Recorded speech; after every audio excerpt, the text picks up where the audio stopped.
Russia launched a massive overnight drone attack on Kyiv, while reports from Ukrainian media describe serious destruction and emergency power outages, especially in the city of Ternopil. The drones, reportedly Iranian-made Shahed kamikaze models, are wreaking havoc. In Ternopil, power outages were immediate as the drones struck. Ukrainian sources say this is one of the largest drone assaults they've faced recently. At least 120 drones are expected in total, with 50 already spotted in the skies, many heading towards Kyiv. Some drones are entering from the Sumy region, adding to the strain on Ukraine's air defenses. These relentless attacks are not only spreading panic, but also overwhelming the already fragile energy grid. With no clear end in sight, this looks like a serious escalation in the conflict. Near Zaporizhia, Ukraine is building up serious defensive structures, clearly preparing for a potential Russian offensive.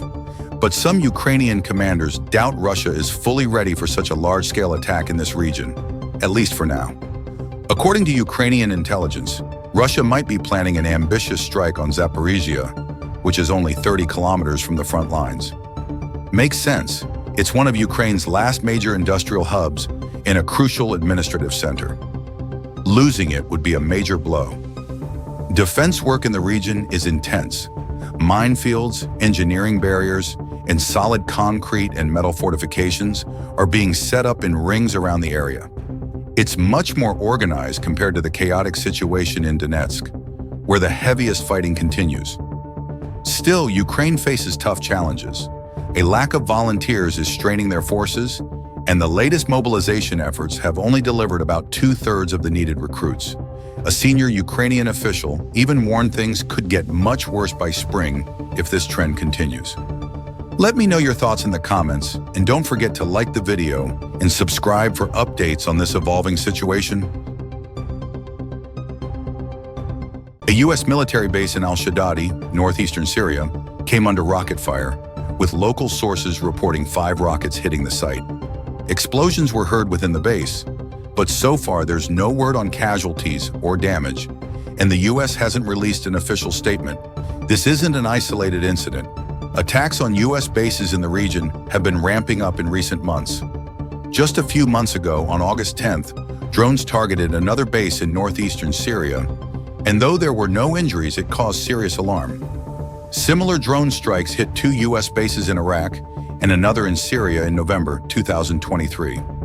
These attacks seem to reflect a growing trend in the Middle East, where rockets and drones are becoming the weapons of choice against foreign forces. It's clear that tensions in the region are far from calming down.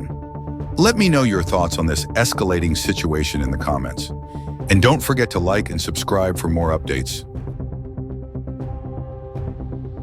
Outgoing President Joe Biden and First Lady Jill Biden will attend Donald Trump's inauguration in January, keeping Biden's earlier promise to respect the election results, according to White House spokesperson Andrew Bates.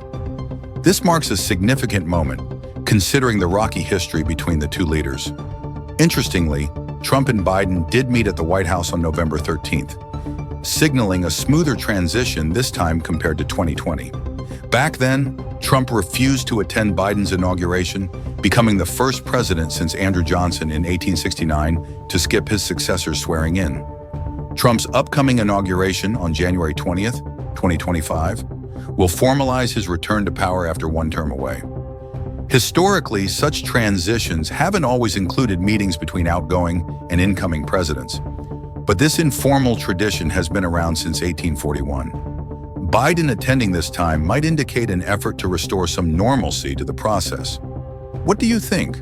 Does this signify a new chapter in U.S. politics, or is it just business as usual? Share your thoughts below, and don't forget to like and subscribe for more updates. Dmitry Medvedev, Russia's deputy chair of the Security Council, made a bold statement recently. Transferring nuclear weapons to Ukraine would be considered an act of aggression against Russia under their updated nuclear doctrine. He even called the mere threat of such a transfer a step toward preparing for nuclear conflict with Russia.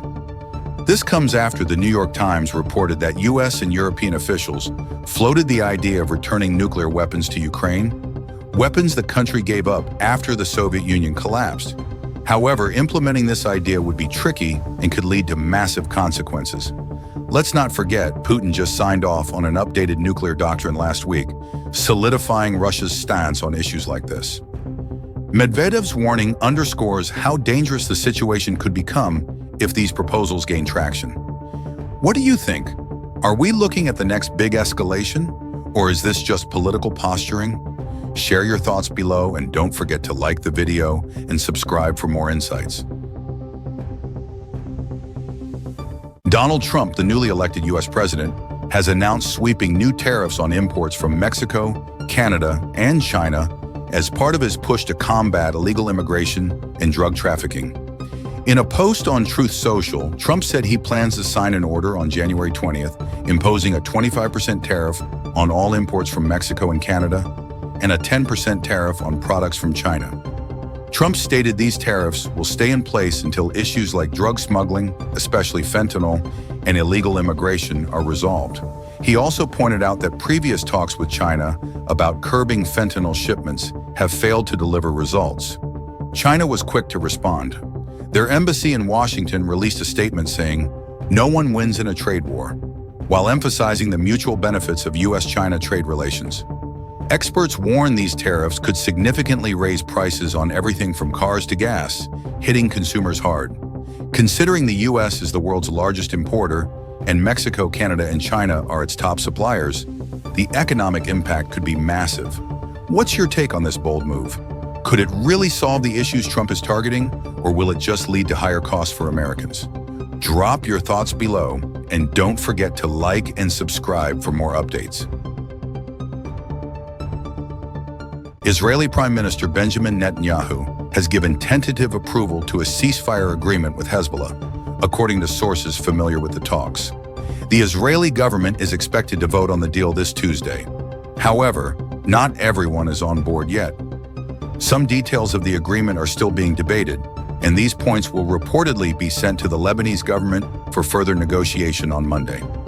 Sources say the deal won't be finalized until all outstanding issues are resolved, and the Israeli cabinet's decision will play a key role in sealing the agreement. While progress in the negotiations is reportedly moving in the right direction, the situation remains fragile. Ongoing exchanges of fire between Israel and Hezbollah could derail the talks entirely if tensions escalate further. It's clear that this ceasefire hinges on both sides avoiding any missteps in the coming days. What do you think?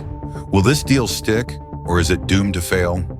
Share your thoughts in the comments, and don't forget to like and subscribe for more updates on this developing story.